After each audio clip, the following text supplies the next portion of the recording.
Hey, what's up, guys? Little man with a big opinion here today. And in this video, I'm going to talk about some items that preppers tend to put on the back burner as less important items or items that most preppers tend to forget about. I don't have an exact, this is a 5 items preppers forget about or 20 items preppers forget about. Just the ones that I was thinking of today as I was uh, going through the budget on what I was going to spend on prepping this next month in March. And the thought process on this is stuff that I pick up, um, not related to food, water, uh, security, shelter, anything like that.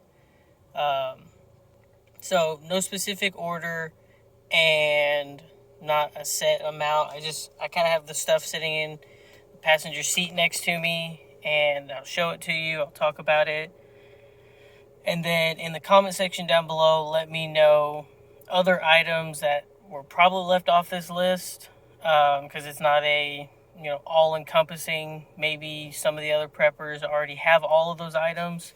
And so just leave your suggestions down below. And I normally save this for the end of the video, so I'll say it now. If you like what I talk about in this video, you personally, then leave a like on the video. Let me know it was useful to yourself. After you finish watching the video, if you like what I'm doing with my channel, then subscribe, and then comment topics you want to talk to me about, or things I might have missed. And then lastly, again, after the video, if you find any of this information informative or useful to a friend or family member, then share the video with them. And let's get into it. So the first thing I have is a shoe. This is just the $15 pair of shoes from Walmart. They're what I wear at work because I gotta have the slip resistant. They gotta be, not high profile, and just simple basic shoes. And the reason why I have that on here is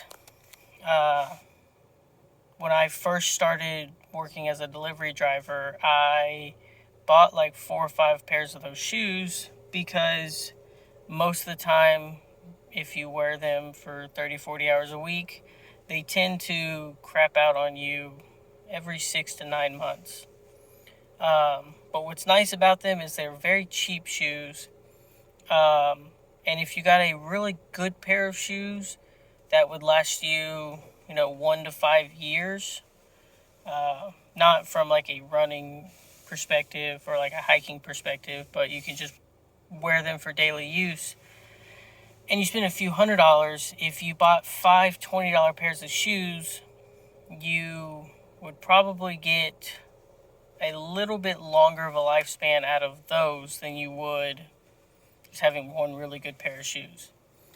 And this is specifically for people where their foot size has basically quit growing. I mean, mine hasn't changed since I was about 15.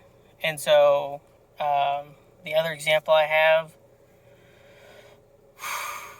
is my grandpa. He found a pair of hiking boots that he really liked. They were made by Justin. He had one pair. He really loved them. And he was in his 40s, I think, when he did this. And he bought like 10 pairs of them. And it wasn't until he got to, it might have been in his 30s. I remember when I was getting ready to go to Philmont, really long hiking trip with the Boy Scouts. He was on the hunt for a new pair because that design had been discontinued, and he had gone through all of his pairs of this shoe. He just kind of bulk bought a lot of pairs. He knew what he liked, and it served him well for about 20 years. So each of them lasted him about 2 years. He wore them all the time, and I think he kept the last pair, even though they're in pretty disrepair shape, pretty dismal shape. And so if you feel like you've got, your several years of food, a way to create more food, um, you got your water situated, you got security situated. Um, that's the first item that I think a lot of preppers should start kind of adding more of. And tied into that is socks. A lot of people, they buy a pack of 10 socks and they kind of wear them. I would say probably 3 to 9 months until they all wear themselves out. And you tend to go pick up another one when you don't have enough pairs of socks, and when you do laundry, they don't last you the whole week. So tied in with the shoes, I would throw in socks. I don't just have an extra pair sitting around with me though. The next item, which I just made a video talking about this, is entertainment. A lot of preppers tend to lack on the entertainment side. So I just have a deck of cards and then the empty wrapper from me buying some more magic cards, because that's what I put some of my money into. I think I have them down. Yeah. These are the most recent ones I've purchased. Haven't really decided what kind of decks I'm going to make or whatever, but another bit of cards. This is, probably $20 worth of extra cards that I got. And there's a endless amount of possibilities for decks and a good 10 different ways you can play the game. So you're never going to get bored with that. And same thing with the deck of cards. Goldfish, spades, and poker are probably the three biggest that I know how to play with this. And I've printed out and put it in my little prepping binder a list of like 20 other games and how to play them with just a single deck of cards. So I mentioned board games in the video. I mentioned books and puzzles and that kind of thing, but a lot of preppers tend to lack in that category of prepping, and I'll put in the description down below that newest video I made talking about preppers and how they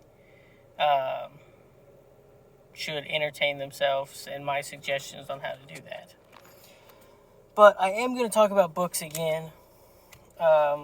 So this right here is a college book that I picked up at Goodwill. It is a generalized brief history of the United States from its inception up to 1865. And I have the other book in the back seat, and it's 1865 to the present.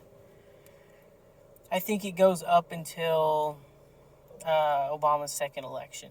So between these two books that I spent $2 a piece on, you have a very general overview of the history of the United States. And I think that's really important, because if something were to happen where all of these online databases were to disappear, you didn't have access to the internet, you're in the process of rebuilding society, unless you have someone that was alive during part of those times and or is a extremely intelligent person in regards of history of our nation, and maybe going into a little bit of history of the world or history of religion or that kind of thing, and they've decided to write it down as much as they can remember, then that information could be lost to us, and we have no way of getting it back. It doesn't have to be as generalized as, say, this book that I have, that is specifically the American people from the Great Depression to World War II. That's just also a really good book that I've decided to read right now. So having a generalized history for anywhere between $4 and a lot of money, because it's a college textbook, when it comes to teaching new generations this information, I probably know a lot of stuff inside of this book. I cannot claim that I know every detail of this book, and I don't want to memorize the generalized history of the United States. It's not something that I see feasible or I see a great importance on it. My time is better spent working for a wage to spend $4 on that, and I can always look it up if I want to. But it kind of ties into the next thing I have here with me, and that is a full rim of paper. I think it's white. I don't think it really matters what kind of ruling it is. If it's wide or narrow or college or whatever. And then I had 2 pens. I just dropped one. Get rid of that one too. But pens, papers, writing utensils, markers, dry erase boards, chalkboards and chalk, um, pencils, charcoal, and animal hide. Ways to write down information. I think that goes fairly hand in hand with the idea of having books on knowledge of our, history. Uh, if you had to teach someone that kind of stuff, they should probably take notes and kind of treat it like a class. Maybe write a paper on it. If you're teaching someone how to read and write, then pens and paper is important. It's important as a prepper so you can take notes. You can write down, when you seeded a crop. You can have, codes for your different stuff. There's an endless possibility of what you can do with paper. Even from a simple standpoint, if you had one, I'd say half a sheet of paper and some tinder, you could get a nice fire going without having to make your own tinder from a basic animalistic standpoint. I could make a whole video on the importance of having pen and paper, but it probably wouldn't relate to prepping as much. And then, so the last one I have on this list, I've seen some preppers talk about comfort items. They tend to talk about them more in the bartering standpoint. But here I've got a tin of cigars. 20 came in here. I got 12 left.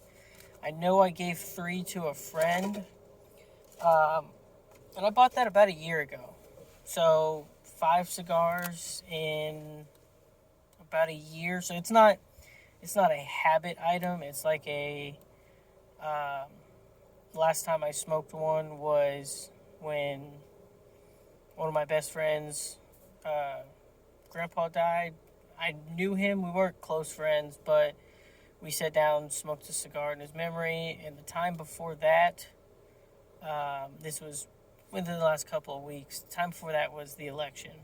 We always sit down and watch the map and play video games and smoke a cheap cigar if the person we like loses and smoke an expensive one if they win. That kind of thing. I could tie alcohol and candy and, some people would say other drugs into the comfort item area.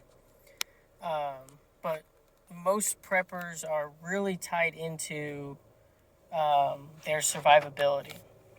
And I would rather not spend $20 on cigars and spend $20 on rice.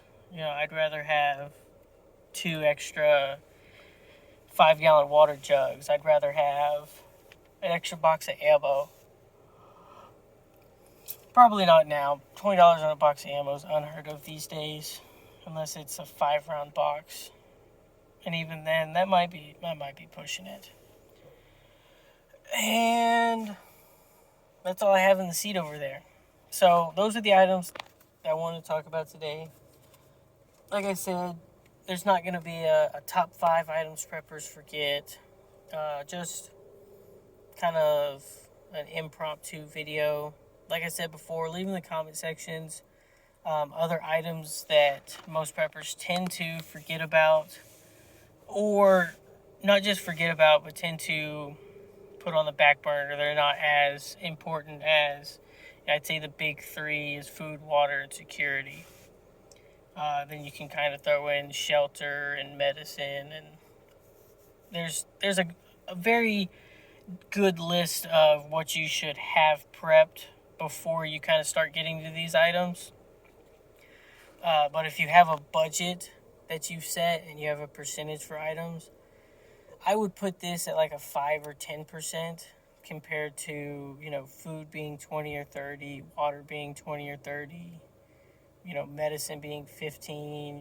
I don't have a set percentage that I go by either, but I think a small portion of your prepping budget should be allocated to the things I talked about in this video. And if you don't think so, then argue why you shouldn't have these items as well in the comment section down below.